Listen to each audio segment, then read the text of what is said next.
one. Boom! And welcome to Today, brought to you by Boss Shot Shells. I'm Jeff Stanfield with the world famous Andy Shaver. It's April 25th. Yes, it is. Okay.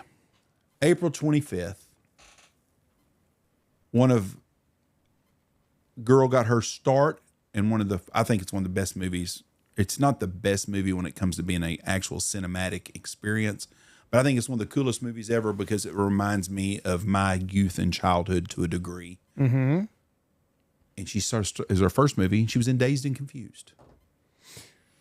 She's a little girl from Texas. Did you know that Ben Affleck actually broke his ankle during Dazed and Confused? No. Do you know Cole Hauser's in it too? I do know that. And the hottest chick that I had a crush on from watching that movie was Joey Lauren Adams. Mm-hmm. She something about her. She was really a hottie. She reminded me of I don't know that time frame. I'm telling you right now, if you grew up in the 80s like I did, that hair with those girls had the poofy hair and shit, right, was the sexiest thing in the whole world. Something about a girl from 1980 to 1987, probably in that time frame, was a great time.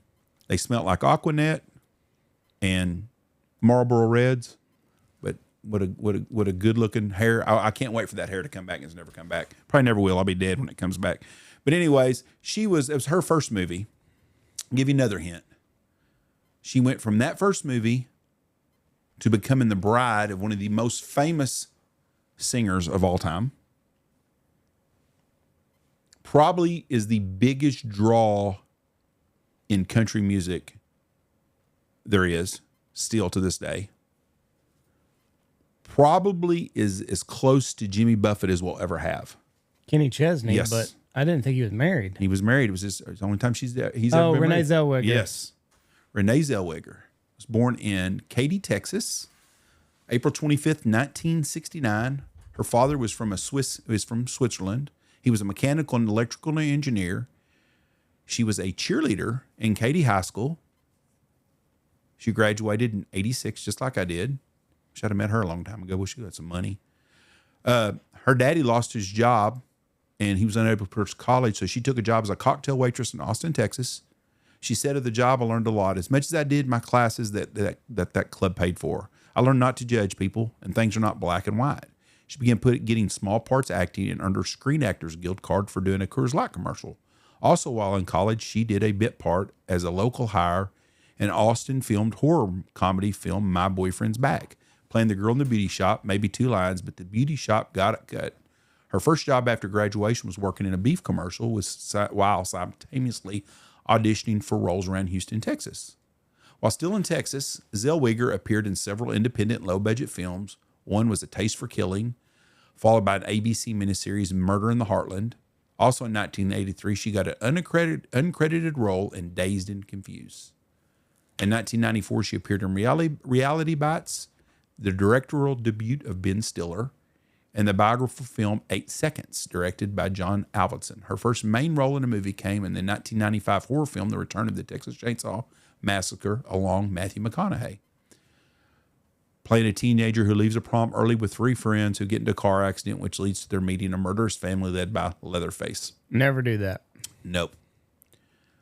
Then her next film, the crime comedy Love A45, Zellweger played a woman who plans a robbery with her boyfriend. Went on and on and on and on. And then she got into her big break when she became Jerry Maguire. Yep. And she's not an attractive lady, but there's something about her that's attractive. Nothing is. You don't think so? It's her personality or something. Don't even like her personality. And Jerry Maguire, she was something about her was really attractive. And I don't know what it is. I think it's that role they play. And what happens is you think that's roles who they are, and it's not. Yeah. They get typecast. Yes. Playing a single mother in a romantic interest of Tom Cruise. The film grossed over $273 million worldwide. And then she got in The Prince of Rubies. And then her big thing was when she played in Bridget Jones' Diary. But anyway, she's a Texas girl. Can you imagine being on the set of Dazed and Confused with all those kids, none of them making any money at all?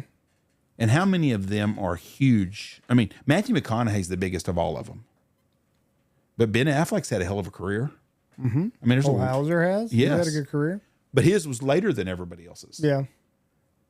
And it wasn't, was what's his name on there that plays in Wedding Crashers? Vince Vaughn? No, Cooper. played in A Star Is Born. Wasn't he in that too? Bradley Cooper? Didn't Bradley Cooper have a bit role in that too? Don't know. All University of Texas products, all those kids, or I think most of them, that's where it was all at because of Austin, Texas. But anyways, that's who my person was that was born. My person that died today was a singer. She was married or she lived with Andre Rison, the pro football player, and she burned his house down. Don't know. Lisa Left Eye Opes. Oh, Left Eye. TLC. God bless her. Anyways, Lisa. Car accident, But we'll get into that. in the Dominican, wasn't it? Honduras. Oh, okay. Anyways, Lisa was born on May 27th, 1971 in Philadelphia, Pennsylvania. Her mom was a seamstress. Her dad was an Army staff sergeant. Her dad was a drunk, but he also taught her some music, how to play. She had a toy piano when she was 5 years old, and she learned how to play it and started writing her own songs. At 14, she had moved basically on her own, but except lived with her grandmother and was performing and had her own group and was singing. In the late 1990, Lopez moved to Atlanta to dance in an artist music video. TLC originally started as a female trio called Second Nature with T-Boz, Left Eye, and Crystal. The group was renamed TLC, derived from the first initials of the members at the time. Tion Watkins, Lisa Lopez, and Crystal Jones. Things did not work out with Jones, so Jones is like Destiny's Child. They get left, and then Beyonce goes on. So right. Jones is gone, and Perry Pebbles Reed brought in Dame backup dancer Rosonda Thomas as a third member of the group. To preserve the band's original name, Thomas needed a name starting with C, which is how she became Chili, a name chosen by Lopez. Watkins become T-Boz, derived from the first letter of her first name, and Boz, slang for boss. Anyways, TLC had a lot of hits. They were very, very good. They had an album. Where'd it go? Shortly after Crazy Sexy Cool was released, had sold 23 million copies. So anyways, she was dating Andre Rison. Do you know who Andre Rison was? Yeah, football player. Great football player, wide receiver, all pro with the Atlanta Falcons. So Andre Rison starts dating Lisa Left Eye Lopez. Well, Lopes. So anyways, she comes back, catches him in the sack with another chick. They'd been having some problems, and she'd get mad. He'd cheated on her before. So he had a really nice big marble bathtub in this big fancy mansion that he lived in. She threw all the teddy bears and everything, bought her, and started it on fire. Well, it made the marble had some creosote and stuff all over it. So he replaced it and put in a Whirlpool tub, a regular plastic tub. Well, she come home and caught him in the sack. So she took all of his shoes that he had, every pair of shoes he had, and put it in that thing and started it on fire and left. Well, the fiberglass melted. Oops. Fire started, burned the house down. So she was now a convicted felon of arson. Had to pay a $10,000 fine, burned a $700,000 house down. So they go to Honduras. And 2 weeks before her accident, she was driving with her manager, and they come around a corner, and a little Honduran boy stepped out in the road, and they ran over and killed him. She held him in his hands until they got to the hospital. When they got to the hospital, she paid for the medical bills, paid for the funeral, and gave his parents $975. Where they come up with that? Probably all she had. I think that, well, from what reading it was, I think it was $3,022 was his hospital bill, and she gave him $4,000. So anyways, 10 days later, she was driving a vehicle, swerved, missed a goat or a dog or something, rolls down a hill, ejects her, and kills her automatically. She wasn't wearing a seatbelt. If she was wearing a seatbelt, she might have lived. Everybody else in that deal lived. They were doing a live they were filming it for a documentary when she passed away, so it was on film. And that is who died today, is Lisa Left Eye Lopes. All I'm getting out of that is don't go driving in Honduras and not expect some shit to happen. Yeah, it sounds like 2 weeks in a row bad shit happened. Okay, one of the most, I'm going to say the most important thing that's happened to our country in the last 3 years politically, and the biggest thing that helped Donald Trump happen on this day in 2022. Very simple. What is it? Elon Musk bought Twitter. That's exactly right. That changed the whole game for politics because people finally got on our side, got to be able to say something without it being all taken down. Mm-hmm. And how many times did we used to put stuff up here that we got taken down for medical stuff, COVID stuff? It's all gone now. Mm-hmm. I can write whatever I want on Facebook now, and it don't get. I used to all the time. I was always in Facebook jail. Yep. Doesn't happen. Anyways, Musk began purchasing Twitter stock on January 31st, 2022. On April 4th, he announced that he had acquired 9.2% of the company's shares, totaling $2.64 billion, making him the company's largest shareholder. Following the announcement, Twitter's stock experienced its largest intraday surge since the company's initial public offering, rising by as much as 27%. The next day, Twitter invited Musk to join the company's board, which Musk accepted.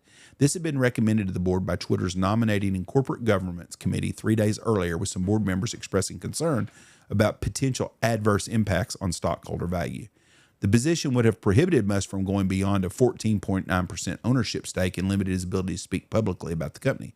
That day, Musk phoned Dorsey, who declined Musk's suggestion for him to remain on the board. On April 11th, after publishing several tweets critical of the company, Musk announced he had decided not to join the board. Instead, he informed Twitter that he intended to make an offer to take the company private. On April 12th, Twitter's boards met with lawyers and financial advisors to deliberate the ramifications of such a deal, as well as their options with the company shareholder. On April 14th, Musk made an unsolicited and non-binding offer to Twitter to purchase the company for $43 billion, or $54 per share, and take it private. Though the offer was made to company management, the bid was described as a hostile takeover. In the end, Twitter sold, and on April 23rd, Musk informed Taylor that his offer was best and final, urging him to accept a letter and sent the following day. So, on April 25th, Twitter become X, and the rest is history. And I think that's been one of the most important things that's happened for our country and conservatives. You watch, Mark Cuban is going to be involved with the Trump administration next. He's already. Why is that? I thought he hated Trump. He tweeted yesterday that he's something about drug costs and everything. He was praising Trump on some executive order that he just did, and he said this is going to work this way, and this way. And he said, I am happy to facilitate this anyway. I don't remember exactly what the tweet said, but I do know he ended. So he will not. I'm ready to play coach. Put me in. He will not be the next Democratic nominee for president, probably. Then I figured he would be the Democratic nominee because I figured they was going to try to do the same game. They're in such trouble over there, anyways. But yeah, he was, and I read through some of the comments, and some people are happy that he's just, kind of getting on board with some things. You know what I mean? And just, kind of putting aside some of his political differences. He ends it by saying, put me in, coach. I'm here to help. Well, good. America first, baby. That's what we need to do. So you watch. Trump does not hold a grudge. You say what you want about Trump. No. If you're the best guy for the job, Trump will put you in that position to do what is best for the country. So I am calling it early. I would not be shocked if I see Mark Cuban next to Donald Trump here in the coming weeks. Delegate. Yep. That's what it's about. All right. Thank y'all for listening to us. God bless y'all. Have a great weekend, okay? Watch for deer.